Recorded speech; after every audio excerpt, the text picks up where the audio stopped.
agenda proper. Apologies for absence, Clark. Yes, from Councillors Jason Mack, who's on family holiday in France, Councillor Dean Fry, who's delayed, and Councillor Stephen Cockett, who's on a ferry back from Southampton. All right. Okay. Good job, thank you very much. Any? No, that's it. Otherwise, we'd have a full count. Item number 2, any declarations of interest on any matters in the agenda? Councillor Geddes. Item 7, Spring Hill Garden Maintenance. I'm a member of that group. Yes. And myself, same again, member of the Spring Hill Gardens group. Thank you, Councillor Hill. Item 11 on the agenda, I'd like to declare an interest. Okay, thank you, Councillor Lucas. Any more? Thank you very much. Minutes of the previous meeting, Town Council meeting on the 9th of July 2018. Can we have a mover, please, for acceptance? Thank you. Councillor Wood. Seconder, Councillor Tupu. All in favour. Thank you very much.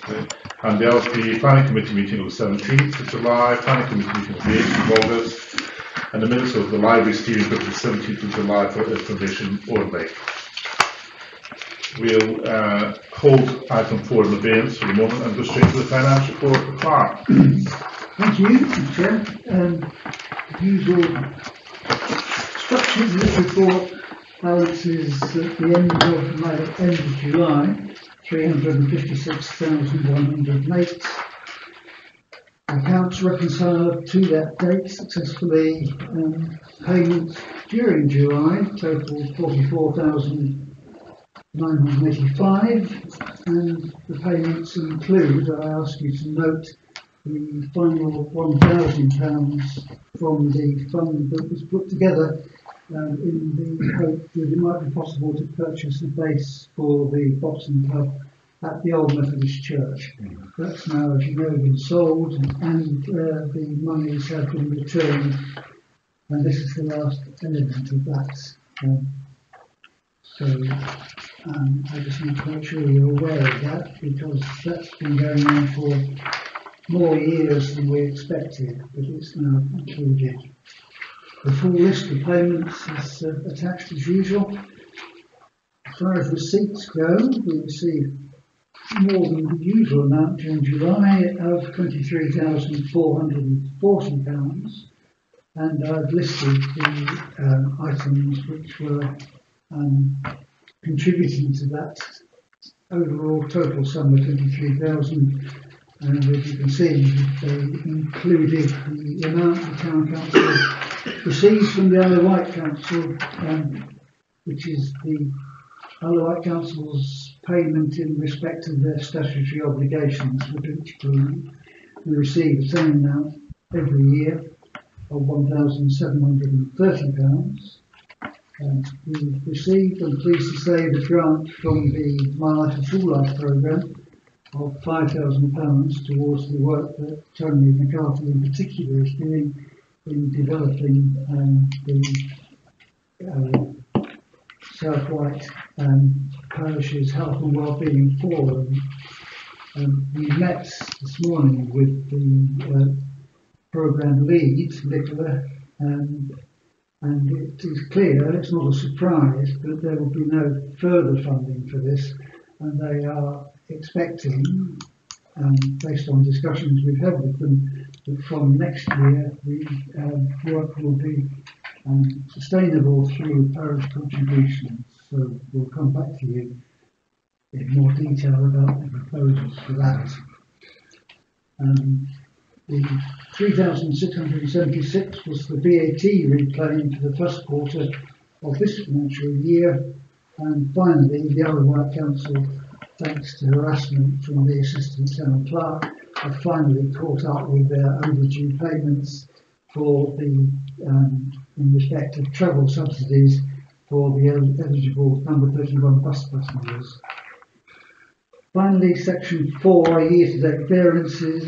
I'm pleased to say, I could have relieved to say, that expenditure in the period is 2,787 less than the budget, and receipts over the period were £6 lower than budget.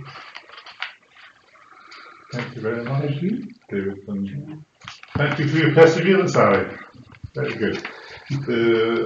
Any colleagues have any questions for the plan at this stage? No? So can we move acceptance of the financial report? Councillor Martin, seconder. Councillor Geddes, all in favour, please show. Thank you very much. Right. St Boniface Fields and St Catherine's School. Yes, you have read the report, so I won't go through it in detail, but this is to bring you up to date with the approach from St Catherine's School in respect of their wish to use a section of the area around the multi-use astroturf kind of area.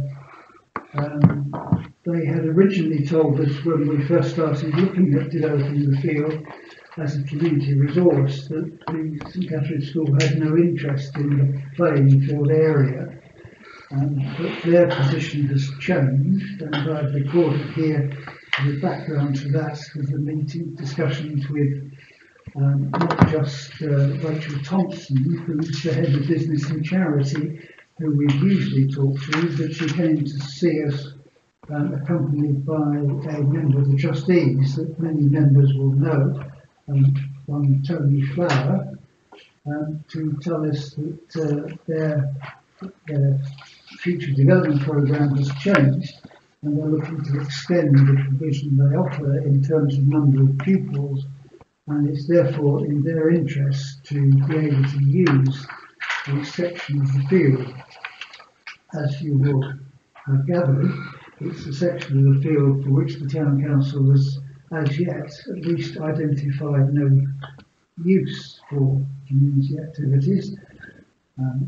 And in any event, the proposal from the school is that they want exclusive use of the area only during the hours when the school is open, which, as you will see, is 38 weeks of the year, and from 8 till 4 on Monday to Friday.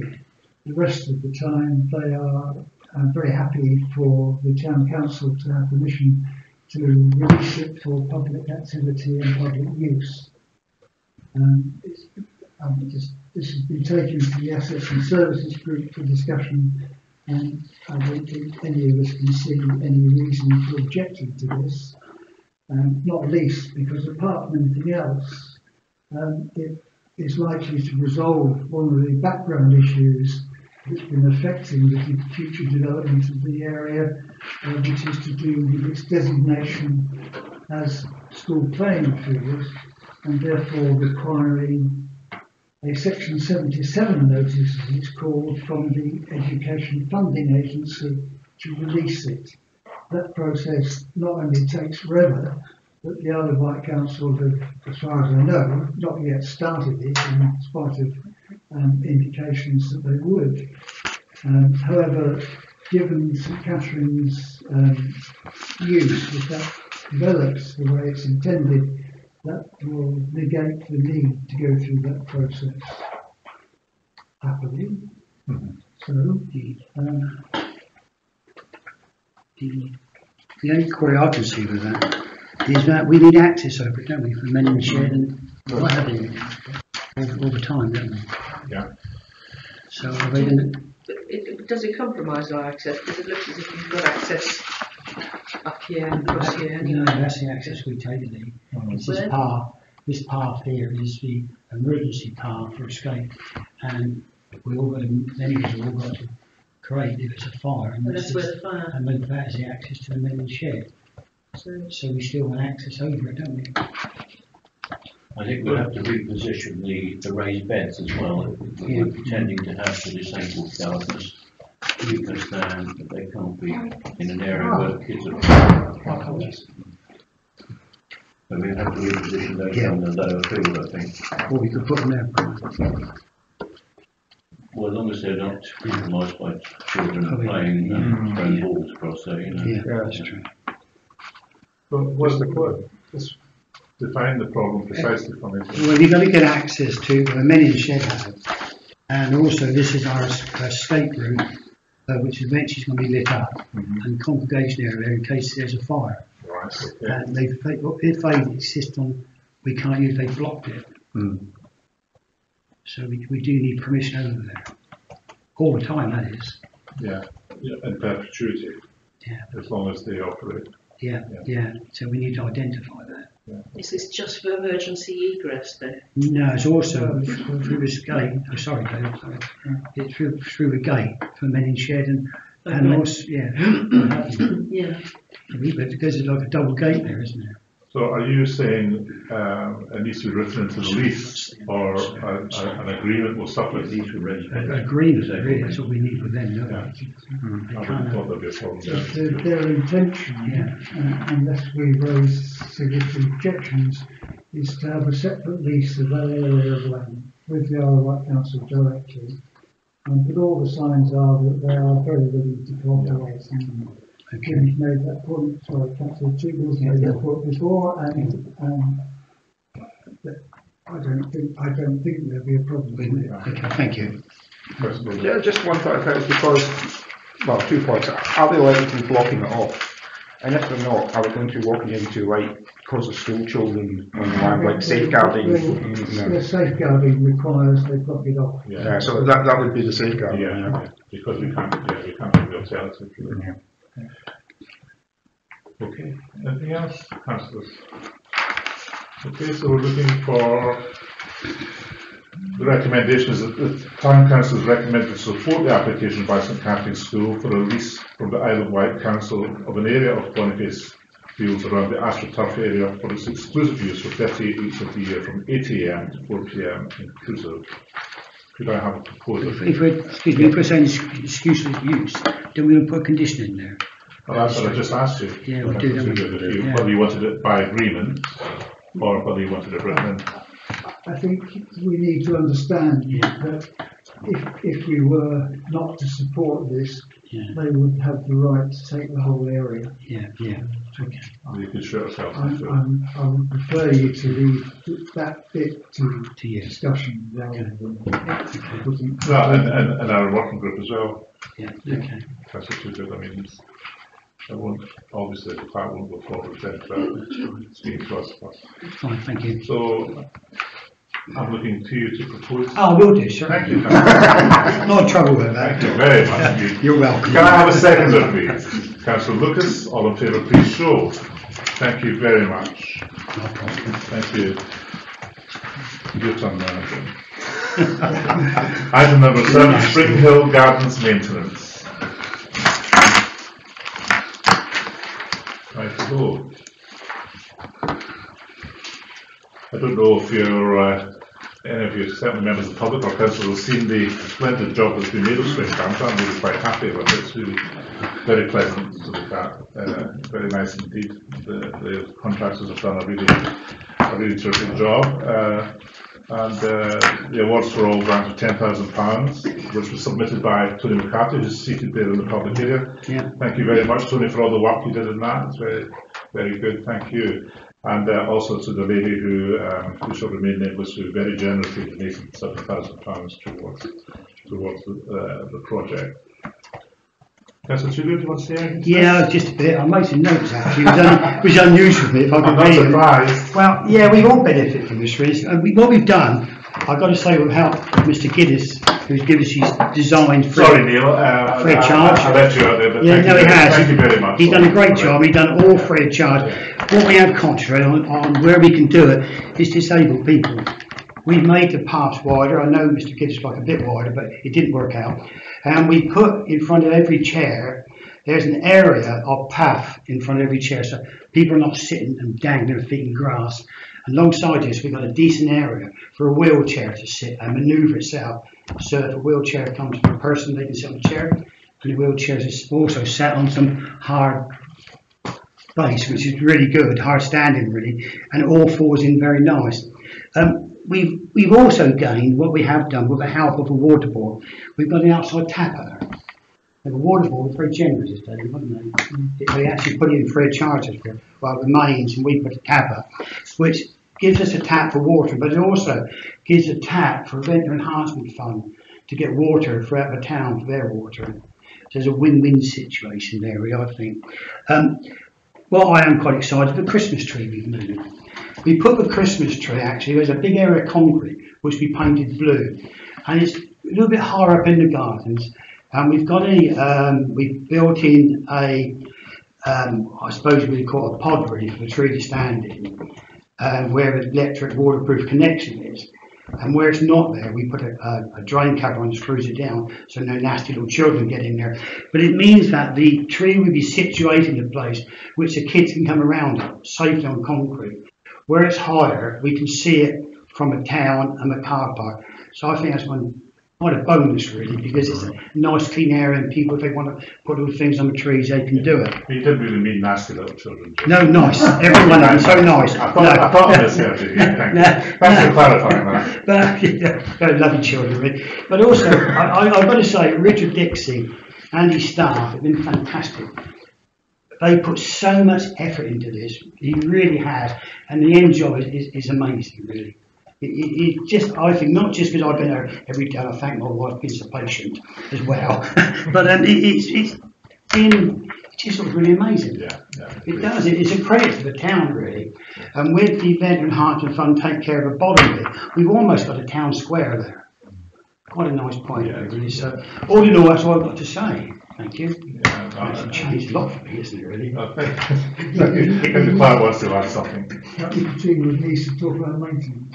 Oh, do I? Oh, yes. Okay, fine. I've got a bit on there. We're very lucky, actually, by chance, to find a local chap who works for Dixie. He works for South East Subbies for Dixie. He lives in town, just a few doors over the road with us, to take on the maintenance summer and winter, which means really it's too much for you ladies, isn't it? You know what I mean? Yeah, the bad ladies too. All the pruning, he's going to take on the pruning, he cleans it, he's been out watering it when we needed water. I know he's out tonight doing some job, but he's ticking around, so Mr. B very kindly agreed to this monthly contract we've gone into, but just got a gut feeling about the guy. He sort of seems interested, and he says, I can't leave it down because it's in the town. So I think it's going to work nicely, especially to get it's very important to get the shrubs pruned at the right time to get the flowers on the following year. So all in all, a fantastic success, I think. Thank you. Really, you're very welcome. I just mentioned that this guy who's put in the maintenance estimate is the guy who's done all the planting as a subcontractor for Richard Dixie, so he's in on the ground. Yeah. And he knows exactly as it were. Yeah. As far as that's concerned. Fantastic, really. Really good. And it's going to be opened on? I beg your pardon, on the 27th, Monday the 27th, the bank holiday. The reason we've left it, we wanted the grass and the plants to bed down a bit better, but when I went out today, the grass was growing really well. We'll put it on cut by the end of the week. Yeah. It's coming down 2 o'clock, we're opening it on the Monday the 27th, and Dixie promised me that all the Harris fencing will be taken down early that morning. Lovely. Yeah.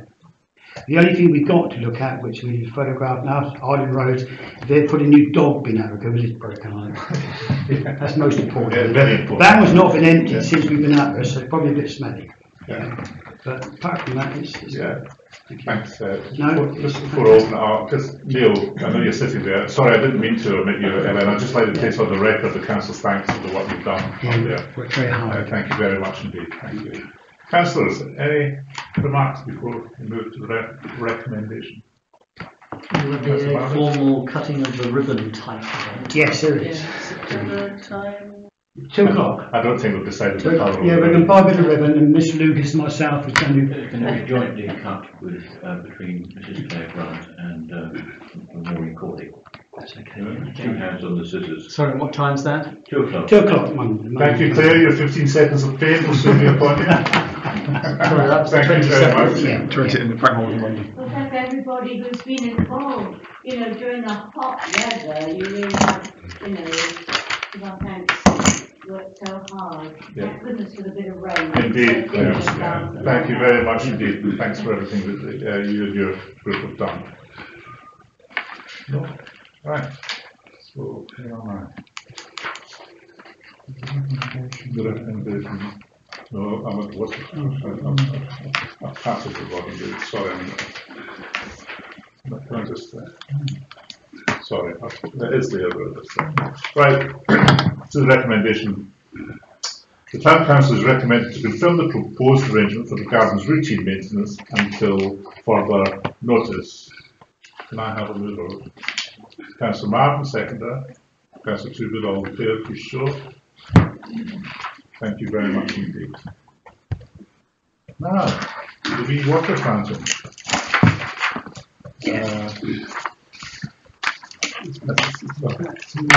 Sorry about that. But I just wanted to say for the purposes of the members of the public here, who I don't know if you have got the notes, but to draw your attention to the fact the late and very sadly missed Kate Hewitt Brown recorded the words that are there in italics at the top of the background information. Councillor Chukwik. Yes, Councillor Lucas and myself looked at the fountain earlier on in the year, or it was the latter part of last year actually, and I come up with a specification of works we want doing on it. And a lot of it is, some of it is to tidy the stone up, some of it is to clean it, and we're changing some taps around. Basically, you've got 2 fountain taps coming up and 1 tap down the way, so you can fit a bottle in there, because the water is actually drinking water there. So we've gone out for a quotation on it, but since we got this quotation, I want to change, the overflows are not working properly. So I need to pop along and see Sean Strevens and see if he can do a stainless steel overflow with a pipe going down into the centre of the fountain. That I haven't got, so we need to reprice it a bit, and also we've got to get a second price. So that's the place it is at the moment. I'm on the case as well myself. So are we going to put the recommendation on hold? No, I've praised it so that it allows for Thank you, it. you will have a matter. Thank you. Yeah. Very much. Thanks, Jim. Any comments from councillors? It's very nice to see it being reinstated. It is being indeed able to another just better source of feature. fresh water without Another better feature use. Yeah, it's really nice actually. There is 2 taps working nicely, Yeah. but we had to work on one because it got frozen up during the winter, but just to get it good like. And with the initiative that people are encouraged not to have plastic bottles of water, to fill their own, like Jim's got there, is ideal really, and we should encourage them to do it. Plus the fact they're not drinking sugary drinks. I believe they'll be doing that on Church Spring as well. Councillor Lucas, yeah. It's too far away from my old legs to walk, so otherwise I'd do it myself.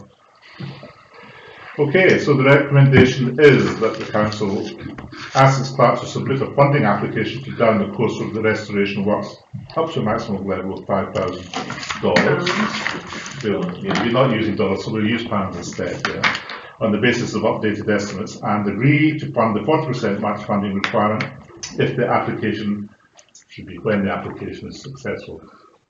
Can I have a mover, please? Councillor Geddes, second. Councillor Lucas. All those in favour? Thank you very much. Sorry, my phone's humming at me. Thank you very much. Right. So it's mine. Parking charges at Smuggler's Haven. Now, I spoke to the park about this when I heard about it. I think it was in the day that the machine was installed at Smuggler's Haven. I was quite shocked. I had about 3 or 4 phone calls that morning from irate members of the public complaining that all of a sudden they were expected to pay for a car park that had been free of charge for years and years and years. And of course, I never knew the first thing about it, so I had to talk fast and put them on hold until we got to the bottom of it. But I think we have more or less got to the bottom of it now. There it is in the paper in front of you. Tony. Yes, excuse me if I may have missed something, but we are responsible for a certain amount of ground maintenance up that area. Quite a lot. Yeah, therefore, if the Isle of Wight Council is getting money for this, Are they going to be paying for the grounds maintenance of the area concerned? Question 1 doesn't need obviously answering straight away. Then has the lessee of the Smugglers Haven Cafe got no rights that follow his or her lease concerning how the access to the site is ordered? So I don't think he has a lease over the car park in any case, and he does have his own car parking space. Yeah, I was thinking there. of the access. Yeah, I understand what you're saying, but I mean, does he or she have to buy a parking ticket if they want to park their car there? well, as I've just explained, they have their own parking spaces on the other side of the Smugglers Okay. Haven, on the right before you reach the public car park. As the grassed areas that we have maintained as a town council are adjacent to the car park, but you can't say they're part of the car But park. what about the hedging and No, we don't do undergrowth? the hedging, no. Okay. But what the thing that rankled with me was it was a so-called consultation which never took place. The parking meter was put in there before any consultation had taken place, which I think is completely wrong. Retrospective consultation, it's a new one on me. Well, I don't think there's such a thing even in this one of the Council, Lucas, and I particularly frown upon it. I don't think it's very good practice at all. It just smacks of something being done and people don't know about. And of course, it's the town council that takes the fat for it, not the Isle of Wight council, which was illustrated by the amount of phone calls I had and the other comments that we've had since. So that is not good. I just wanted to pick up on one thing really, which I looked at. I said the amendment is aimed to manage, improve and / increase the number of parking spaces across the island. Well, with regards to this particular item, I think that square pegs and circle holes come to mind with this particular one, because I've seen the space and there's not really much more you can do with it. It's a very small area, and I think it will discourage a lot of people from walking around the area and exercising. And I believe that was a motion that was passed just a few months ago at full council at County Hall regarding walking and well-being. Yes, being a favourite dog walkers drop off. Yes, yeah. Yeah. It's been recognised, I believe, as a great way by the Isle of Wight Council, I'm pretty sure, as a way to reduce mental health, and a free way. I think it was even sort of dubbed a free way of being able to improve your well-being, and I think it goes against all of that by charging people money to park there. I mean, it'd be cheaper to get on the bus. I mean, do they want to? Sure. If that was their objective, maybe I could understand, but I can't really see a practical reason why they're. Well, it's done. It's a fait accompli, as we used to say in the old days, despite the constitution. But Councillor Peace is in the public gallery. No doubt he's been listening very, very carefully to what we've had to say about it, and he'll take our thoughts back to the powers that be County Hall. I certainly will take that, yes. Thank you very much, Gary. Thank you. And so that was for information only, councillors. Regeneration strategy. A question with those who want to respond to consultation. Oh, I see. I beg your pardon. Yeah, sorry. Consultation where a decision is already Well, yeah, but we can still make our views known. I mean, and we can probably do it in even stronger terms now than we would have done originally, in view of the way that we've been walked all over. Really, it's the only way that I can think about it. I would agree that they probably need to say something, even if only to register our discontent. Yeah. Shall we do? I'm happy to do that. Yeah, I'm just going to say, shall we agree to allow the clerk to draw up a form of words and mandate them to send that in as part of the consultation? Please copy me to it. Well do, Councillor Peace. Thank you. Yeah. Okay. Thank you, David. Right. Keeping them straight and narrow. I'm not claiming that. That's been tried. That's been tried. Regeneration. Sorry, I shouldn't laugh. Regeneration strategy response. You've all read it, I suppose. It's quite a substantial document, very nicely laid out. I'm surprised really for the purposes of this that we've included in the Bay Area. It's the first time I can remember Ventnor ever being included in the Bay Area for anything. So that we seem to have been lumped in with the Bay here. Does anybody want to speak, Councillor Marvin? Yes, this lumping in the Bay area, as you've described it, is centred around this population of 30,000. I'm on page 51. It's also somewhere in the executive summary, the bullet points of this. But it says a sufficient sized population to create a local economy, buying and selling of local goods, services, local trading business premises. A sized population that provides sufficient scale for the planning and customisation of public services.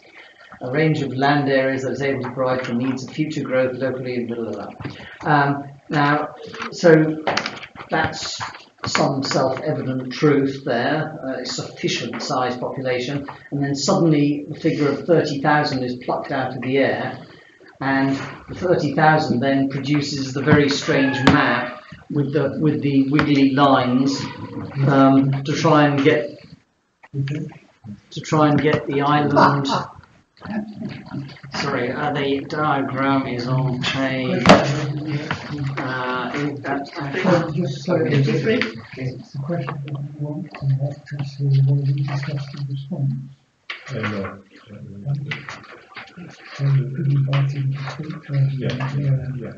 Okay. That'd probably give us a little bit more information to work on. Yeah, okay, Councillor. Yeah, if you could just hold on to Councillor Marvin. Chris, my advice to the Chair is that we postpone the current discussion about our response to your strategy until you've left, so you can be open about it. Of course, without constraint. But if the Mayor will ask you to... Surely. Welcome, Chris, first of all. It's very good of you. My apologies for my lateness, Chair. It's absolutely fine. Absolutely fine. So without any further ado, Chris, if you'd like to address Council on the strategy, and then if there are questions, I'm no doubt you'll be happy to take a couple of hours. Yes, of course, Chair. The floor is yours. And apologies again for disrupting your agenda. My apologies for that. I'm really grateful for you sparing the time in your agenda to consider the strategy. Obviously, I've been liaising with officers for some time since my appointment 18 months ago to really try and understand the local priorities and regeneration issues in different parts of the island. But hopefully, most of the members will be aware of the background to the Isle of Wight Council's decision to invest more significantly in increasing its capacity to tackle regeneration, with in mind the challenges, the financial challenges that the authority faces in terms of identifying the necessary services, resources to protect future services, and to take a more proactive approach to that rather than a historic approach of trying to identify further efficiencies and service gains. So this strategy is a summation of identifying opportunities and needs during the first 12 months of the regeneration programme. And whilst on appointment there were some suggested opportunities in terms of council assets, council land assets in particular, around which to focus our initial attentions, what became very clear very quickly in the process was that those opportunities needed to be set in the context of meeting identified need. So whilst they may well have presented very tangible value in terms of development sites, the end development themselves would be of only of financial value and not community value if they weren't set in a context of understanding what the local need was, what opportunities might exist, and whether those developments then themselves could help and make a contribution to understanding that. Sure. Chris, can I just not interrupt you, but would you like to take a seat at the table actually? Please. It'd be much easier for you to. So in essence, thank you, Chair. The recognition, particularly when the new administration came into office last May, that regeneration in effect was a wider piece of work to be progressed on the island, there was an appetite to really get a much deeper appreciation of what the different parts of the island faced in terms of their specific challenges. So there was an attempt then to consider a much stronger evidence base of the different characteristics of the island, and also to work with communities across the island to identify those local priorities. So that as well as the strategic opportunities that were presented, those would be balanced and come alongside locally identified priorities as well. So to that end, one of the sections in the strategy talks about area-based regeneration. So it considers areas of the island that are made up of populations of between 25 and 32,000 people, which provide then the opportunity to consider microeconomies, impacts of services in a more cost-efficient and effective way. So the strategy, in essence, then was developed in conjunction with those communities from those different areas, and what you see as an appendix into the document are the initial 3 priority issues and project responses that have come from those initial consultations. So just to sum up, Chair, before I take any questions, the document really is, as I said earlier, a summation of that intelligence gathering. It sets out the different components of what a regeneration programme might contain in terms of physical sites, in terms of tackling housing, in terms of understanding infrastructure constraints the island faces. But it's also added value in terms of engagement from those area-based regeneration priorities. So I'm really grateful to the Council for considering it, and really seek your support in encouraging the response to the online questionnaire that we have, and amongst people living in Ventnor, so that we're able, obviously, to get this right, because it's going to set the agenda really for the island for the next 3, 5 and 10 years. So it's very right that we take the time to make sure that we captured all the key issues, and that we're doing the best we can to mobilise all the available resources of all the different constituencies on the island to tackle those agreed issues. So I'll stop there and answer any questions, Chair. Thank you. Yeah, thank you very much. The first thing I point out is that Ventnor being a very tight and parochial, if you like, community. We've never been included in the Bay Area before, and I just wondered if there was a reason why that we're all of a sudden lumped. Sure. I think you probably need to blame an ill-informed Welshman on that. Oh, okay. No. There's no such thing as an ill-informed Welshman in my experience. Okay. Well, I think being fellow Celts. I came back to that point really of looking at the island in terms of geography and population sizes, and obviously neighbouring communities then. And communities that rely on each other in terms of centrality of services. The island seemed to lend itself to those geographies, really. Sure. And the other, just before I open up to colleagues, is there a budget line County Hall for this? Is there? Yes, absolutely. In relation to the regeneration programme itself, we primarily have a revenue budget to bring in the necessary capacity to bring forward regeneration projects. There's a significant commitment by the Isle of Wight Council to making that happen. That's accompanied also then by annual budget bidding for capital funding. Each one of those projects really has to evidence its business case. So in terms of achieving the objectives of the strategy, what the potential financial return for a project might be. But in essence, in short, Chair, yes, it's a key priority in the corporate plan. And as a result, attracts the necessary resources to make things happen. Right, good, thank you. Councillors? Councillor Marvin brought this up. I mean, you're looking at areas of 30,000, but we're only 7,000 vendors. So by bringing us into the Bay area, does that bring us where we want to be?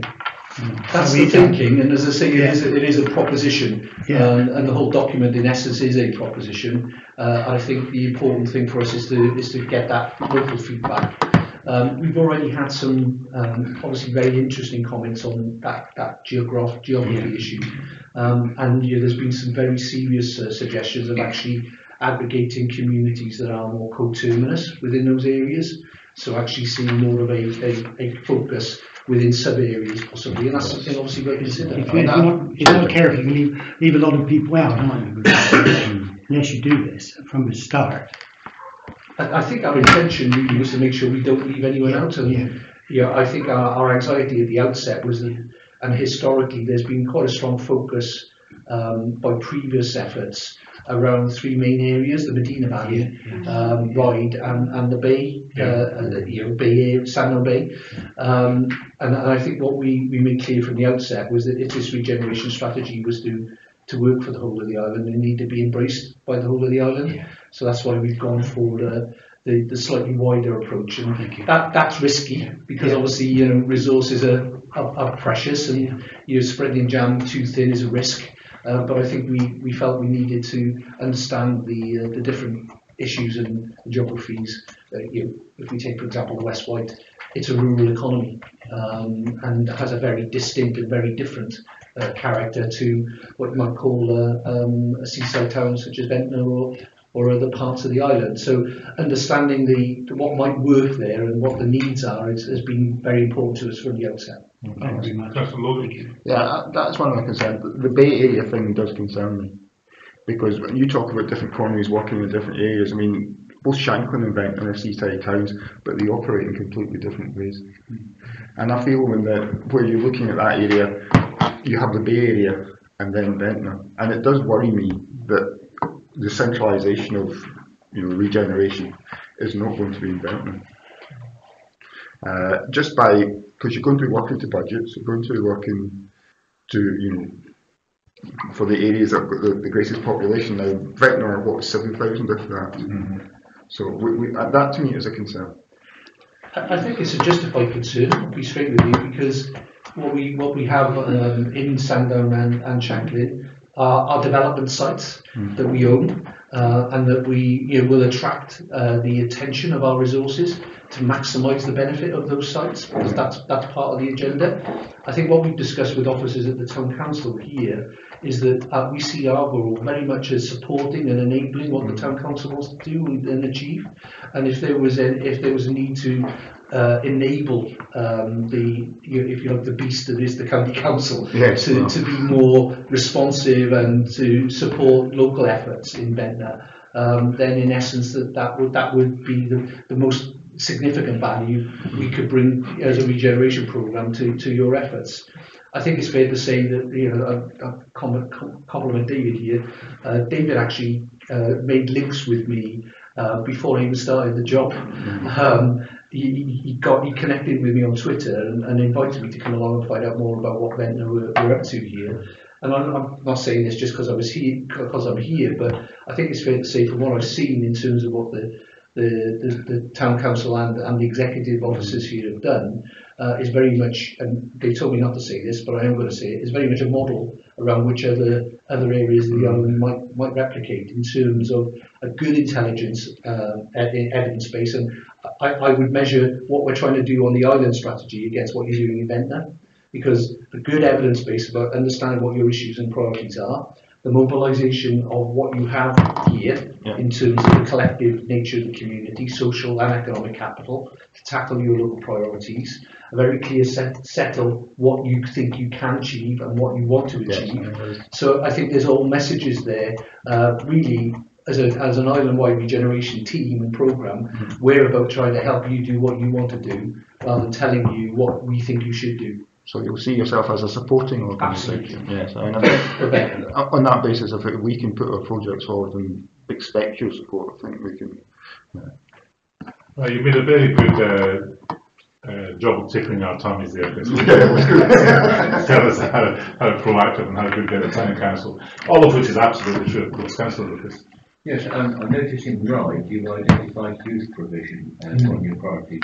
I was disappointed that you hadn't sort of picked that up with us here in Ventnor, because that is something where the funding has been removed completely, and I think in any form of regeneration it's got to look after the youth, as well as the rest of the population in terms of employment and whatever. So I would like certainly to if it's possible at this stage, identify that as a priority for them. What- Youth services. What did come across in the bay was an appetite by those who attended our engagement workshops for raising aspirations of young people and to undertake efforts and project activity to directly attract that issue.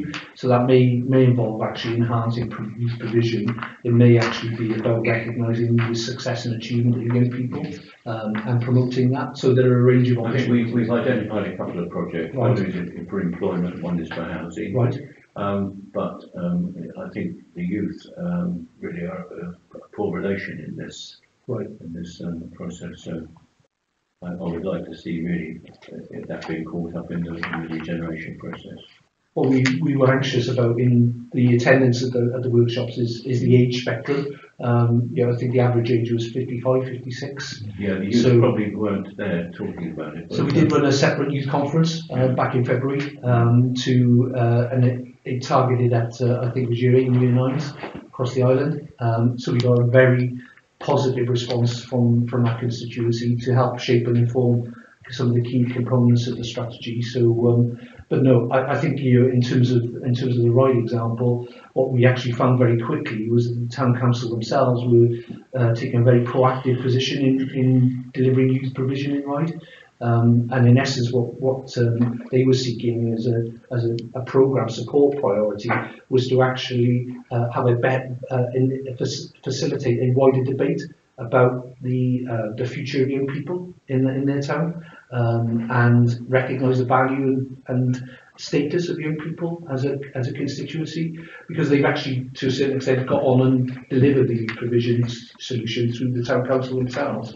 So I particularly welcome the opportunity to work on that with you in terms of your project activity and that wider youth issue. Thank you. Thank you. Councillor Hill. Yeah, just a quick question really. Obviously, Councillor Lucas has mentioned a little bit on employment. I sort of wanted to touch on that actually. Because obviously it's a wider piece of work, I think you said earlier. However, is there anything, I mean, I must admit I've not had time to read the whole 72-page document. Yeah, sure. Yeah, almost the size of a small book, but which is good. I'm not, criticising that in any way. It's good to see a well-substanced piece of work. But is there, as far as I can see, there isn't anything on small businesses. I'm happy to be corrected, but is that mentioned specifically? Because I'm looking at the key projects, and I'm thinking particularly where Ventnor, we're fortunate, a lot of shops are still quite independent and we don't have any national chains all the time. Where it's not mentioned in the key projects section, is it a focus, small businesses? Because that's, I think, a very important part of regeneration. Yeah, I think the strategic projects page you've got there is very much biased towards the physical regeneration piece. What there is in the document is a specific section on skills and business development, and it really references the need to support and grow the existing businesses across the island, and to work with the Chamber of Commerce in particular to actually identify what gaps there might be in terms of supporting the growth of business. So yeah, there's a whole section in the strategy about how business development can be furthered and fostered. So do we take a sectoral approach? So do we focus on some of the key sectors that we have, such as engineering, tourism, the care sector, or do we actually try and see more of a development of a balanced economy? So it really propositions that, but with the underlying difference of ensuring that the support to businesses to grow is a best in class really. That's the appetite. That it's good to hear that from yourself as well, Chris. But we're talking about small businesses. I'm looking. Are we specifically talking about small businesses, not medium and large? Yeah, small businesses make up, I think, is something like 90% of the economy on the island. So that's where the focus has to be in terms of every small business recruiting a new member of staff. Yeah. That will solve our unemployment problem overnight. Every small business taking on a new apprentice. But it's about the enabling of that to happen, because sometimes the bureaucracy and the systems of being able to do that, you may move from being a one-man band to taking on your first employee, but all the issues that you have to take account of to do that and make that call it's about creating that support framework for that. You may want to take an apprenticeship from the college because you think it's the right thing to do, but actually then if you're not getting the right supply of individuals or you haven't got the personnel arrangements to cope with that. So the support for businesses to do what they can do in their communities is where we want to target our effort and make the biggest difference. And make these links between the skills agenda, because we do have, particularly on basic skills, and I know this is the case in your community, basic skills deficiencies in the population. And I think what we've done in the strategy is identify on the skills piece that we would concentrate our efforts at the two ends of the spectrum, if you want to call it that, basic skills, to ensure that those who can access employment are able to do so because of their level of maths and English is good enough, but also to improve the profile and availability of higher education on the Isle of Wight. Yeah? Whether that's through access to higher education off the island, on the island, or to attracting higher education to deliver on the island. Those are the two areas really that we, in the regeneration piece, we see our efforts concentrating and supporting this fantastic work that's going on between schools and linking to local businesses as well. So where that's working really well, encouraging that, where maybe the schools are finding that more difficult, enabling those links to take place. Okay, no, thanks for that. I mean, obviously, quickly going back, I've been brief because I know you're probably a very busy person. No, I'm sure people will have questions. I'm just conscious I've delayed you already. So. But just regarding, obviously, I think you mentioned basic skills, English, maths as good examples. I'm quite pleased you mentioned that because the businesses and the examples I do see here is quite high skilled, which is good to see. I'm pleased that that's what obviously they're hoping to introduce. But I am thinking again, more from a Ventnor point of view, will there be a focus again specifically on what you mentioned, getting, I suppose what you could say, businesses, I can think of two good examples until very recently, the shoe shop that sadly disappeared, but also a number of the cafes on the high street. These are by no means, BAE scientific sort of aircraft style industries. So, I mean, just a comment from myself really, more of an opinion, I'd be keen to see that maybe in the key projects section to show that the council are equally committed to developing, regenerating, to use the word in this document, existing businesses, as well as being, I think, ambitious as well, which is a good thing in my opinion. Thank you. Okay. Just reading through, you mentioned, you name-checked the Solent LEP Local Enterprise Partnership, Economic Partnership, Chris. Are you actively working with them as part of this? And the other question really, where does the Department for Local Government and fit into this? Are you talking to government about it? Are they showing any interest in it? Are they interested in what we're doing, what you're doing? Yeah. Bearing in mind the administration and the government are of the same political nature, I'm just wondering, what the symmetry is between them, if there is one. Yeah, I'll take the last point first in terms of UK government. I think there's been a historic effort to try and make the island's case, and I think the current administration has really embraced that and really sought to utilise that synergy or symmetry, if you wish, to try and approach the relevant government ministers, particularly in local government department, around the overall settlement, funding settlement approach to obviously this apply to the island, but then obviously the research that's been undertaken, particularly by Portsmouth University on behalf of the Isle of Wight Council in the last 18 months, has provided if you like, more of a robust evidence base to engage with national government on that. So I think our leader in particular, doesn't waste any opportunity to promote that case. And obviously then in terms of officials within the department, there's an ongoing dialogue between our chief executive and the relevant officials around that island case to be considered. I think the real opportunity for us, particularly in terms of us being an island, there's an opportunity for us to make the case for islands, our own, but also the others around the UK, particularly in a post-Brexit context. The government's about to start or begin a consultation on something called the Shared Prosperity Fund, which is in essence their attempt to replace the structural funds that the European Commission provides. Obviously, historically, the island hasn't done very well in terms of accessing EU structural funds.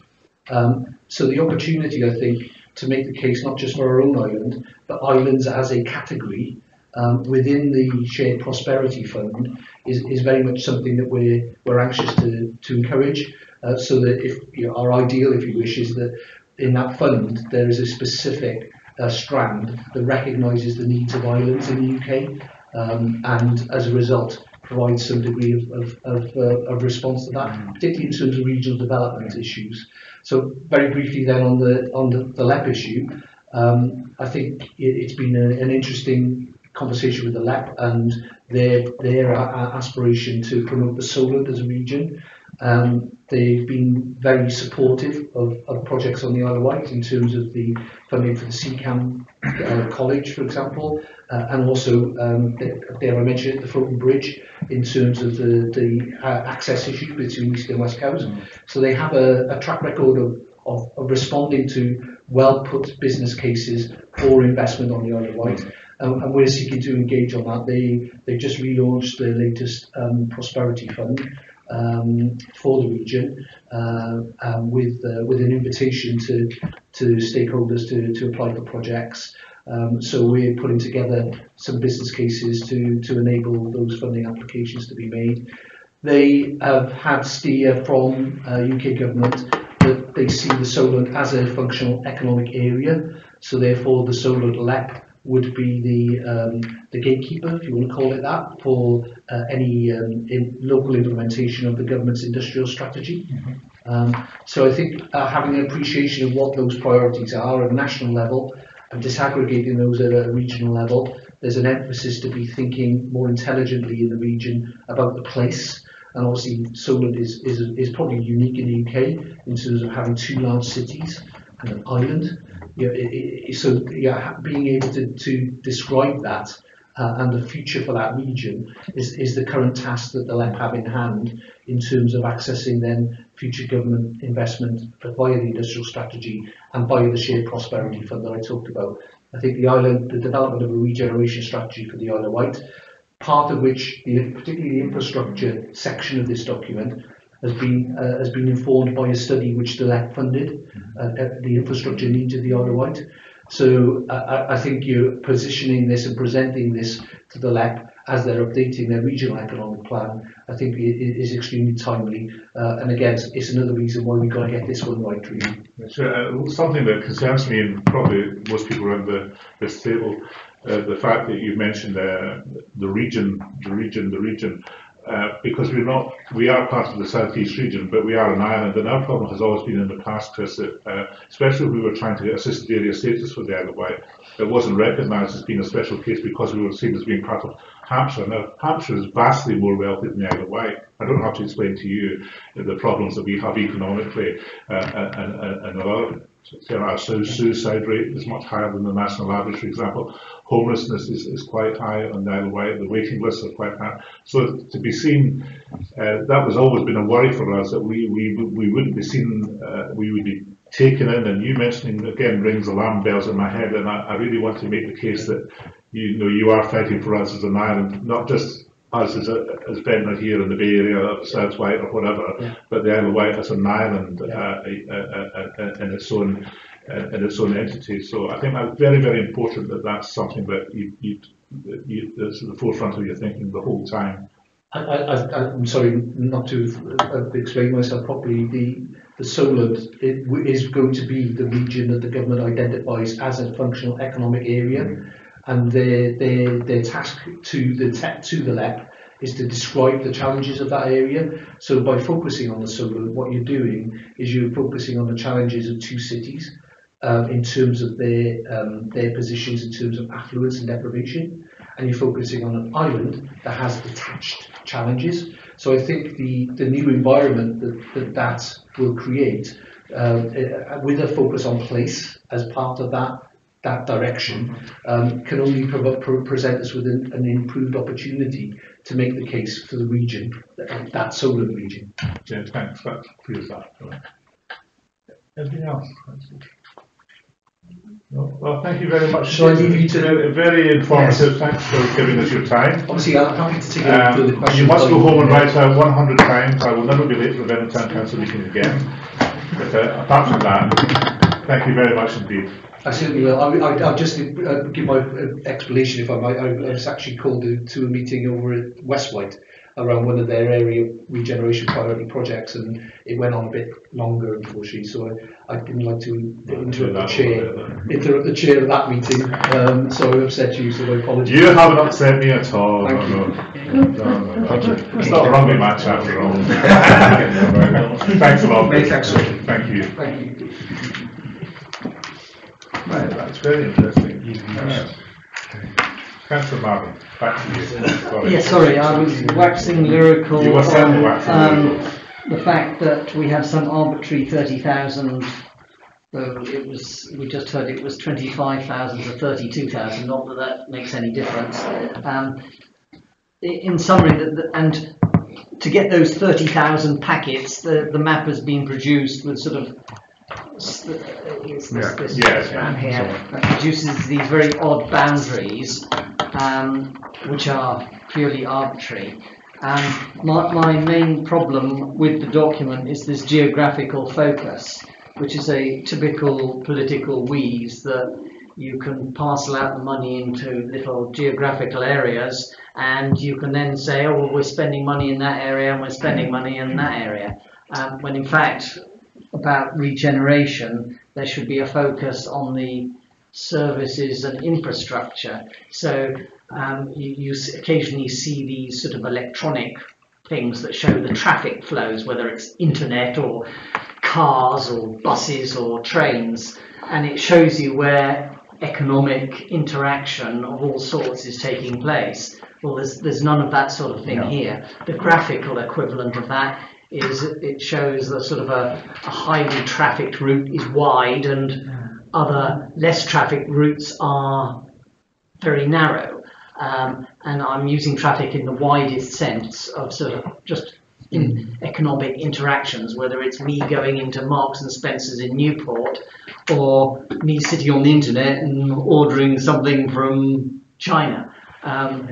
It's this sort of focus that the Isle of Wight Council, I believe, should be having, because by focusing on sorting out those things that grease the economic wheel, you then let those that know about setting up businesses set up business, because they will then make use of the infrastructure that's provided. So my view is that this is sort of quite old-fashioned in its presentation, and should be focusing on making sure the wherewithal is there for generation, not trying to just parcel the money out into geographical areas, because one of the results of that is we're lumped in with other areas where on a simple population basis, where there's the most, as it were, political brownie points are to be gained by putting money where the population is. And it's no use saying to somebody in Ventnor, oh, well, we've spent X in the Bay Area, and you think, well, where's that? I mean, it's up north somewhere. No, I think we got our message across so pretty clearly that we are, between us, that it was something that concerned us an awful lot. Well, I'm just building on what Tony said, and I mean, you think you saw the email I sent around making the same point, really. And I think the concern is that that you're adding Ventnor into the bay in order to make the bay big enough to make an investment case for investing in Shankling and Sandown. And the issue for us is how we get a Ventnor focus, because it isn't my perception that the local economies are that integrated. I think, to be fair, visitors probably do see. I think a lot of the day trippers here come from staying in Shankling, and it's my experience talking to people that visit here. But I think in terms of the economies, they are completely separate. They are. And we do have the island speakers tilt between us and the rest of the bay. And on a practical level, I mean, I think Tony was talking about the bay as a title. One of the projects is about signposting. One of the proposals in here is that there's a project for signposting the bay as a destination area, and I think that will confuse people in Ventnor. So I think the challenge for us is to flag the fact that there are separate, we are a semi-separate economy from the rest of the bay, and we do have our own needs. And in fact, I mean, although it's beyond our boundaries. I mean, looking at the rural areas to the west of us, Knight and Shale, those areas are all in the bay as well. I think they would be more surprised. Because the issues they face, I mean, they face some of the issues that we do in terms of being over the other side of the hill, and they face some West White very issues. interesting to see exactly where that boundary falls, actually, in terms of the smaller villages and hamlets that are out there. So certainly, I think our response should try and put out some of the issues that are particular for I drove back that way from Yarmouth today, and it was quite incredible, really. How many there are, really, and each has got their own. We don't want attention to be lost. But, were you going to say something? I think it's really a question of having specific projects here that we've got a flag against. Because it doesn't really matter to me whether they call it the bay or not. But if it's a project which they're putting their efforts and funding and resources behind, that we've identified in our town, that's good enough. I mean, I don't necessarily want to be linked in with Sandown, but if it suits their little map, that's not a problem to me. Well, that is a problem to me because if something's happening in Ventnor and he's putting his effort behind it, that's good enough. Yeah, sure, but the fact of the matter is, as you've just said, and I was around the table, said people, if you were to walk into Shanklin tonight and ask what's the Bay Area, they would say Sandown and Shanklin. Just a name. Yeah, but it registers with people. I think one of the points that came quite clearly across from in the many words he used in answering questions was that we have to shout. Yeah, it's he who shouts loudest. And I think and has a decent case. And it has a decent case, but we do have decent cases. But I think what we need to do is put some strategy in to make sure that they hear. Well, we know we've got some tangible projects which we want to push forward, and if we make good business case on them. Yes, I think that might be what we need to do here. And once again, we've got Councillor Peace here who's listening to us, and I'm sure that you'll take back to Council how strong we feel about this, and you as Councillors Gary will be having an input into this in any case, won't you? Yeah, absolutely. Sorry, the other thing that I forgot to mention is, though somewhere in here it does mention that the population increases by the number of tourists during the tourist season, but actually the geographical split of bay, etc., is meaningless to the tourist, because they come here, they find somewhere to stay based on criteria of their own choosing, and then they go out and become part of my traffic flows while they're here. Now, for instance, if somebody is staying in Shanklin because they can't find accommodation here, but is every day is coming over to be on the beach here, then that's the sort of thing that says regeneration must involve potentially generating more holiday accommodation in Ventnor. But if all the people that stay in Shanklin are actually going to Sandown or to wherever, then it's these sorts of things that need to be addressed, not just some arbitrary geographical split. I think I agree with that, actually. I think the fact as well, if you look on the map, it's quite interesting to see the smallest part of the, in terms of geographical terms, the smallest area of concentration is actually cows. I'll let you judge whether that needs more regeneration or not. I mean, when it comes to priority, yes, the whole island is important, but I do feel, I think it was Councillor Bond that mentioned just a moment ago, not being sort of lumbered in with the Bay Area. I think there's a big risk if we don't, as Councillor Logan was saying, stand up and make Ventnor, make a voice for Ventnor, then I feel that we could well be used, I think, and I don't think that's a strong word to use, because this is the very first time, as is noted in the minutes, Ventnor has ever been mentioned in any type of document. That may not be completely true, because there's probably a document out there somewhere, but it seems a little bit strange. I feel as though at the moment we need to tread carefully, and I'm personally looking at this with a bit of suspicion, because I think it almost at the moment seems a bit too good to be true, that all of a sudden Ventnor is now the centre of attention and part of the Bay Area. Well, I don't think that's essentially what it means. And when it comes to the recommendation, that's exactly what we're about to do. The group will be tasked with formulating a response to this. So all of these things will be included in that response, which will then go to Christie's colleagues at County Hall and to Gary and his colleagues at County Hall, and I'm sure they would ignore us at their peril, Councillor Hall. Councillor Geddes. I was just responding to what Councillor Hill was saying. I mean, this is a proposition. This is a proposition document. And I don't think we should gag on, a word or two really. No. It's a red herring. No, I appreciate that, and I don't think as a council have done that in the past. I don't think we're about to start changing our habits now. The old leopards that we are. But we are mentioned in this document, on page 27, aren't we? So I mean, surely that's a start, isn't it? And they recognise we've got 2 decent development sites which have shown interest in. And there's 2 big jobs for them. Yeah, I know. 2 big areas. So I don't think we can we need to go with it. Thank you. Yeah, and work with it. I'm definitely not saying we shouldn't. Right. I think it's a very, as I said to Chris, I think it's a very inspiring document. But what I'm saying is, I will believe it when I see it. Basically, yeah. Right. Unless anyone's got Sorry, anything new to say. Yes, he did mention, I think, 3, 5, 10 years. Economic regeneration should be looking probably 20, 25 years out at least. There's no point investing in Sandown if actually Sandown is going to become a ghost city in 20 years' time. Who knows? So there needs to be some forward looking as well that isn't really in here. Well, it has been for 10 years at least, isn't it? Yeah, but that's just my personal thought. Okay, can we move to the recommendation then? And number 3, Town Council is recommended to determine if it wishes to provide a formal response to the draft regeneration strategy, and I'm sure we do, and if so, establish a small group to work with the parts and draft based on the discussion. So we'll take the first part of that first. If we can establish that we wish to establish it, can I have a mover, please? Councillor Logan, seconder. Councillor Hill, all in favour, please show.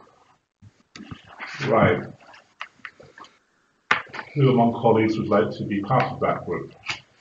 I don't go. I'm quite happy to. It's not a place I hold the culture. Oh, sorry. Yeah, sorry. I don't know where that badly. That's usually me. I'm not interested in it. Well, the quickest way is to put your hands up if you want me to. So, Councillors Marvin, Logan, Hill, and Toogood. And I'll come as and when required ex parte. You're going to go as well, right? Sorry, stop me. I'm a corrector. So, raise your hands again for the clerk. Thank you. Councillor Martin, Councillor Logan, Councillor Hill, and Councillor Toogood. Thank you very much. Thank you. Right, next item. Can I ask Tony McCarthy, who quite fortuitously still sitting amongst us? Thank you very much. Thanks, Tony. Sorry, Councillor, so I'll just talk through Sure. a discussion In your own words. at the Community Development Working Group around the date of Ventnor Day. I know it's something you discussed at a previous council meeting. I just wanted to take a bit of time to give a flavour of discussion at the Community Development Working Group and why we felt that the 6th of July was probably the best date for Ventnor Day, in spite of the previous decision. As you know, we've held Ventnor Day on 3 separate occasions.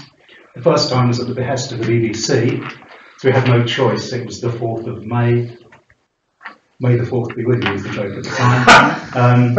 And it was on a Tuesday evening, and we had a phenomenal turnout because we had BBC South the day ahead doing an outside broadcast.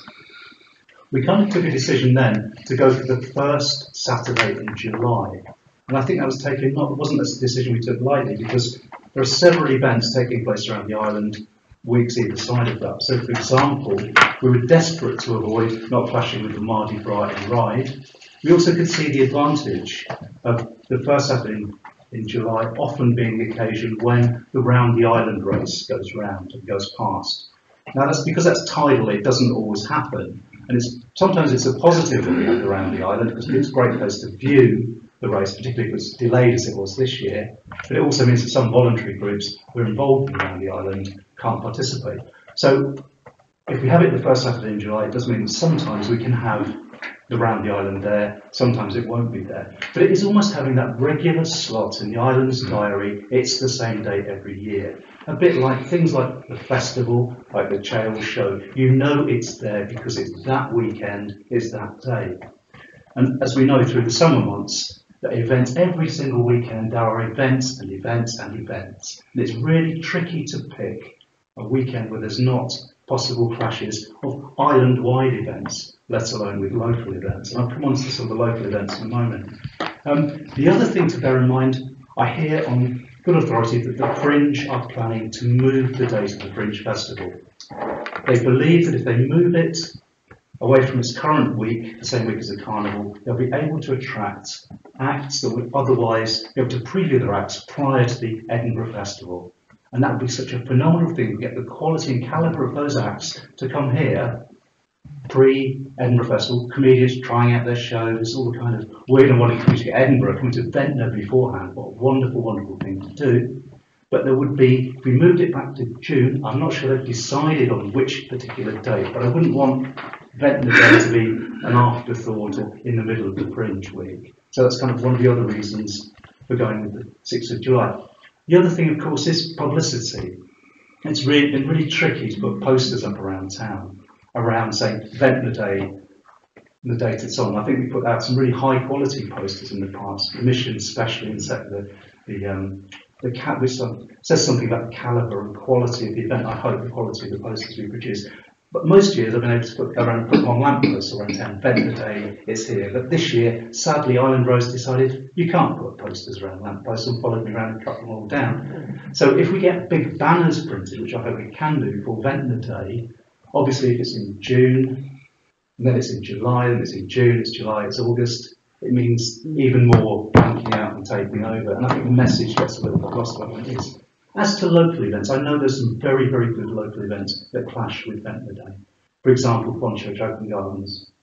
But I think it would be great if we could work with the organisers of those events and the fishing contest, if they do clash with Ventnor Day, so we can work in partnership with them. So for example, when Bonchurch have their open garden, they have the minibus could visit the green, we can encourage people to jump on the minibus, go and visit the open gardens in Bonchurch, and it becomes a parallel event, something else happening on the day. Not something competing, but something else that's part of what we're offering as for Ventnor Day.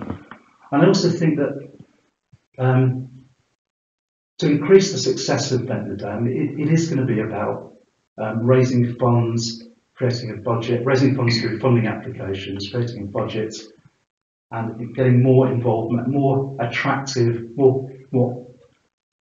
attractive attractions, more things that will draw the crowds in, as well as relying on the community groups who already attend. I think it is a celebration of our community groups, so the more community groups we can involve and engage, the better in that event.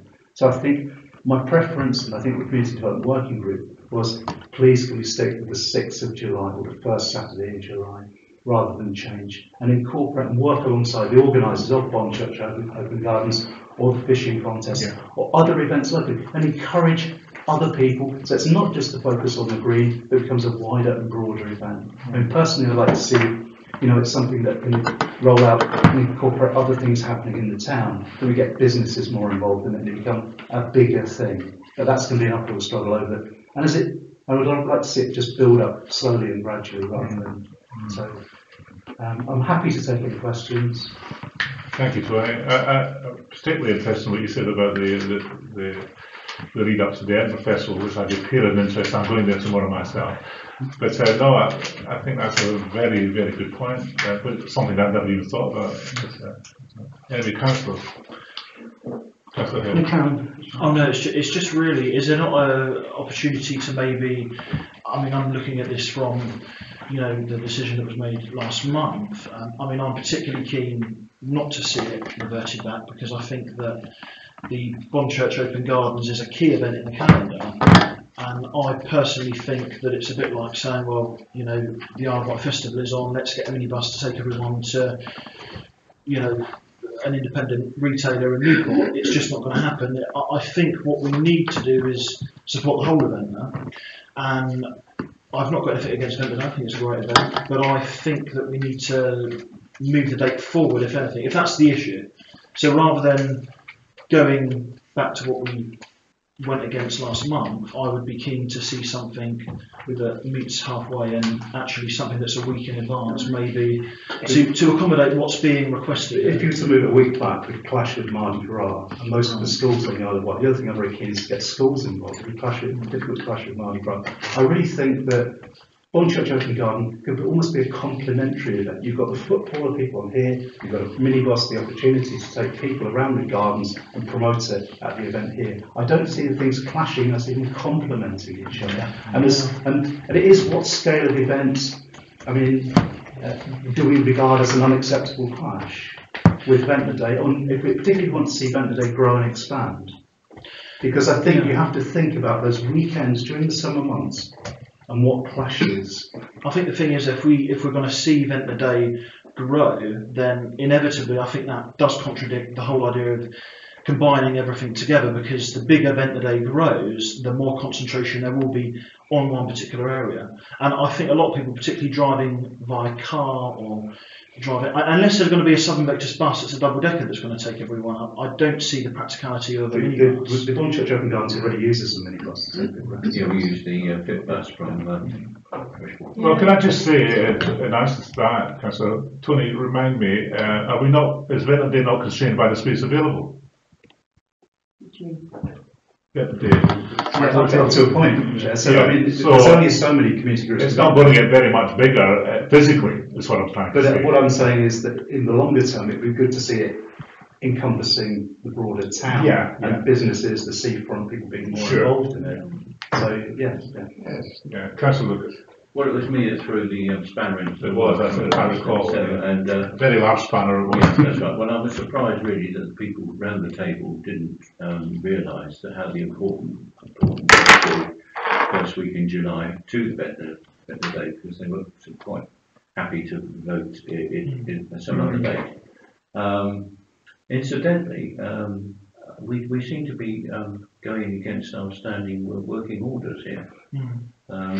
Our working orders say that if we're going to recess a previous resolution, there's a process, we haven't been through it. So I think we ought to defer the vote. Well, I mean, I would put that formally as a point of order, and I would say that it has to be not considered as a matter of principle, and the fact that it's in the standing orders. So I mean that as an official point of order. I'd be quite happy for it to go through to the next meeting, but in order that we are correct according to our standing orders. And I take what Tony said about in terms of supporting another event that was on locally. So just have to take it to the vote. But I think we can't vote on it tonight because it's a contradiction of our standing orders to do that. Well, I don't have the standing orders in front of me, unfortunately. I'll pass you a copy. I'm not sure we're asked to vote on it this evening. That is correct. I mean, the reason I let it come here was because it was a recommendation from the Community Development Working Group. But they're not a committee, are they? They're in a working group. No. You're perfectly right. I mean, you are free to suspend standing orders and go ahead with it should you choose to do so. That has to be done by special motion. But I don't think there's any problem for Tony if we take it to the next meeting, is there? No. It's just I'd really like to get on and start organising. If I feel that the first Saturday is acceptable. I'm reading the rules. I think you can probably assume that they'll probably agree with your first week in July. I think Tony McCarthy makes many good points, and it's obviously been well thrashed and thought about. And if his conclusion is that the 5th of July is definitely the best, I would support that. Yeah. I think Bonchurch Open Gardens is a bit of a red herring. You know, it's going to go ahead. It's going to go ahead. If we can facilitate visiting that, then great.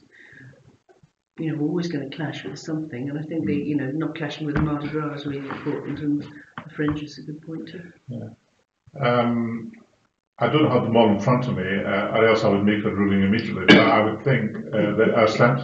Sorry, David. It is correct. Yeah. There is a process which requires 6 councillors to sign a resolution to that effect to overturn the previous decision of the council. Well, that's right, but there are more than 6 councillors around this table tonight, and there needs to be a written resolution. It has to be given notice. So we cannot set aside standing orders on a resolution of the council as it says. I'm sorry to be pedantic, but I mean, I was trying to use that process to avoid the disaster that we had with the pedestrianisation process. and I realised I couldn't, but now I think we ought to be correct about it. Right, okay. And I won't label the point any further, but I think I might be right. But so we'll, with your agreement, we won't take a vote, and we'll put it on the agenda for the next meeting. Tony, is that acceptable? Well, it's done.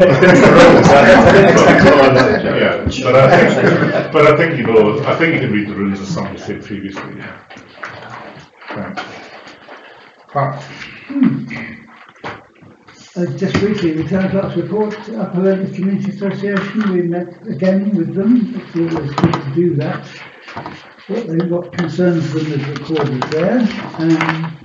Ventnor Business Association, we continue the regular meetings with the officers of BDA, which we always find useful.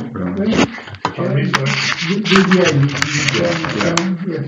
Very good, yeah. Ventnor Central, we've cleared out the ground floor and it's going to be used as a pop-up library for 3 weeks from 10 September. The Esplanade notice board, as some of you may have seen, has the glass in both doors smashed, and Council TV has arranged for its repair at a cost that I signed off on of £160. Working group meetings recorded for the record, and the South White Parish's Health and Wellbeing Forum meeting cycle continues, and it's doing very well. So that's me done. Thank you very much. Any questions for Pat? No? Thank you. Right, I'm afraid at this stage we have to